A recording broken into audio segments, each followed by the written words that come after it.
by purchasing these sets. And handshake, not even a fist bump. Here we go. Let's see what Fabi has prepared against Naka, who has been a little bit of a sitting target with it. Yes, and we've got the Rubinstein variation, E3 on move 4. Right. This was Wesley's try against Hikaru Nakamura. Not knight F3, by the way, but knight E2.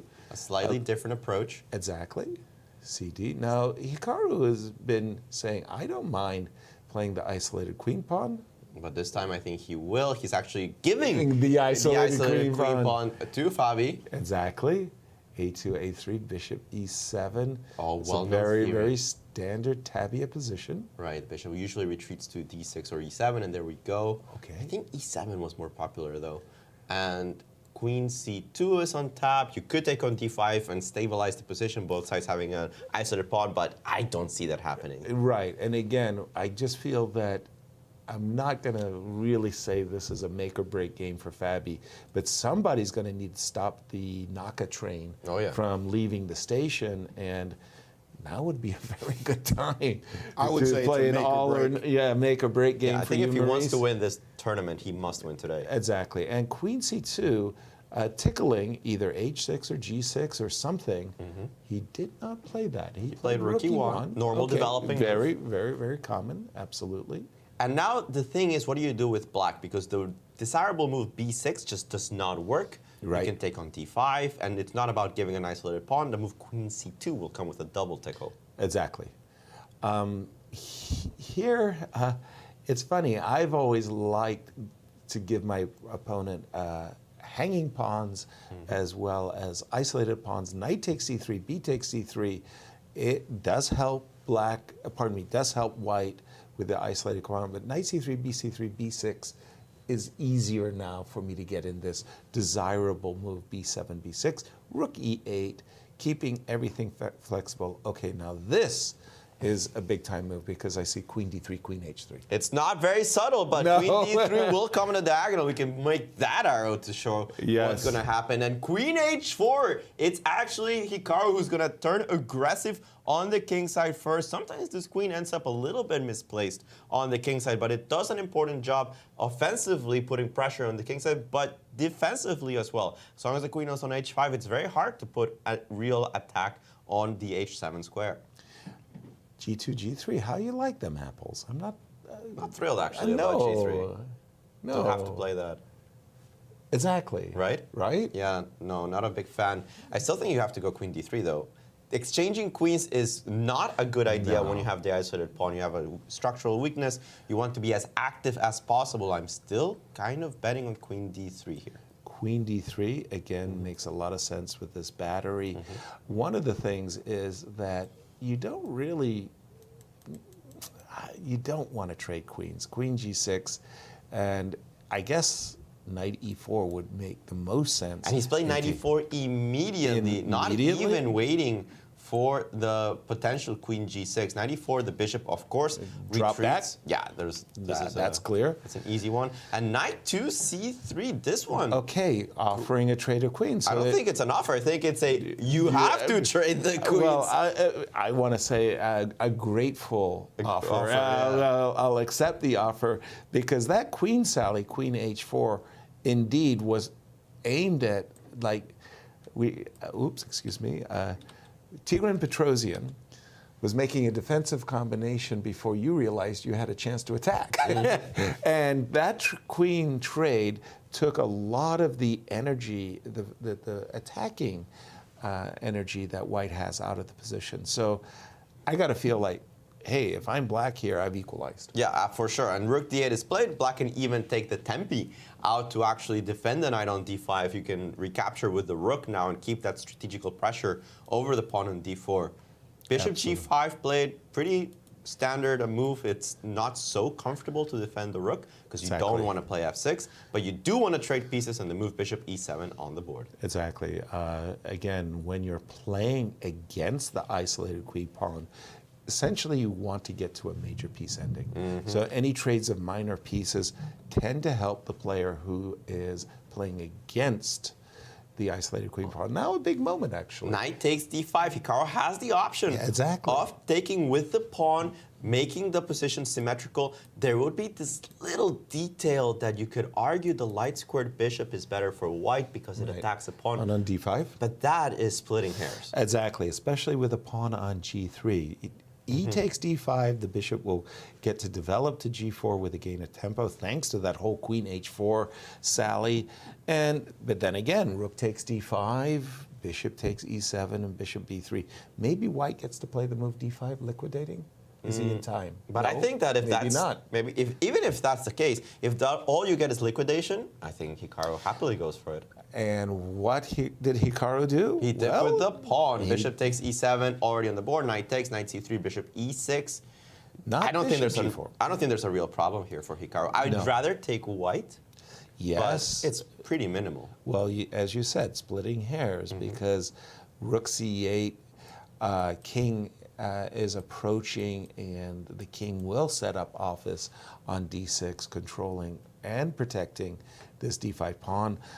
No, I see that this game, unfortunately for Fabi's fans, is going nowhere. I'm expecting a draw. We'll keep an eye on the game of Richard Rapport as our backup game. Yeah, for now, let's keep this one up. The move h5 played. Not exactly an aggressive move. You're just improving your structure into future endgames. Probably white usually meets this with the move h4 himself. And yet, when you play h4, then knight f5. Yeah, not so comfortable. But the move h5 is so useful in rook and pawn endings, and when you think about just gaining some space. And in this case, I like the fact that Hikaru is carving out some control over the f5 square. He's not just sitting there being passive and saying, we're going to chop off all the rooks on the c file one day. But I like this move h5 a lot. Okay, we've got a little bit of a rover. Rook b6. And Hikaru's saying, whoa, whoa, whoa, whoa, whoa, whoa, whoa, whoa, whoa. Is there an issue along the b file? And my first answer is yes. Rook c3 seems more or less forced And in then this I position. will play rook c8. Yeah, and it's a bit uncomfortable to keep my rook on the third rank. And it also means that when you play rook c1 and we trade rooks on c3, the bishop on b3 is basically stuck. It's tethered. It's not letting the b2 pawn get captured. I'm a little surprised by this move, knight c6. I was warming up to your idea of rook c8 because of the bishop, and also because his rook on d8 is not doing anything. Right, but here Hikaru has something very clear in mind. Rook d2, knight a5, and knight c4. Let's take a look. Rook d2. We can even put that on your analysis Yes, board. Knight absolutely. a5. Surely the bishop must retreat to a2. And knight c4. And if I'm forced to give up my bishop, and why not, then this bishop and this rook. Yeah, but what do you do against the move knight f4 here? Oh, I don't think you can defend the pawn on c4. 2 minutes for both players. Remember, it is a blitz game, and they have 2 seconds I do increments. have rook c8, but yeah. But yeah, d5. d5? Okay. If it was Hikaru thinking that I can afford to mix things up with knight c6 and knight a5, I'm not entirely sure that's such a good idea. And he's played the move rook d6. Again, I don't feel like he's in real danger at all, but this is a bit unusual. To say the least. And especially when you've put your rook on b6. Yeah. Now I can go bishop a2. And I think he's realized that this idea of knight a5 was not very good because we do have the moves knight f4, and immediately Hikaru played knight e back to e7. Okay. Then we definitely had a hiccup. But one of the by great Hikaru. things about these great players, when they make these slight mistakes, they don't immediately commit for it. They say, well, my position's still okay, let me take it back. Right. One of the most difficult things in chess for anybody, including top grandmasters, is to recognize immediately you came up with a bad idea and to take it back. Yeah, but Rook this is starting to C7. look a bit dangerous for Hikaru. King f6, because your rooks are kind of discoordinated. Can I take on e6? You would have to take with the rook, bishop d7. I don't know, that bishop on d7 is pretty good, actually. Can I take with the... No, No, I you can't cannot take with the king, because king. rook e2, rook takes e7. And can I take the bishop? Alejandro? You could, but knight c5, I think, is just a Knight huge c5 or forward. knight g5? Or knight yeah, g5. yeah, okay, you're right. Okay, I'm taking with a pawn.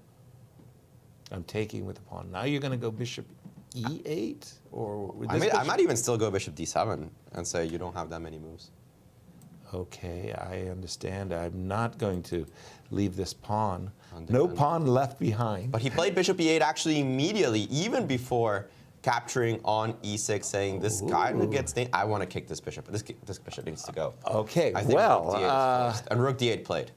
I was about to say, I just feel like Fabi has eked out something, a smidge of something. I still feel it's going to be hard for him to do something. Black's pieces are a bit awkward, but on the other hand, this bishop on a4 is getting constantly hit. Tell me about the clock. It's 37 seconds for Fabi. It's 1:10 for Hikaru.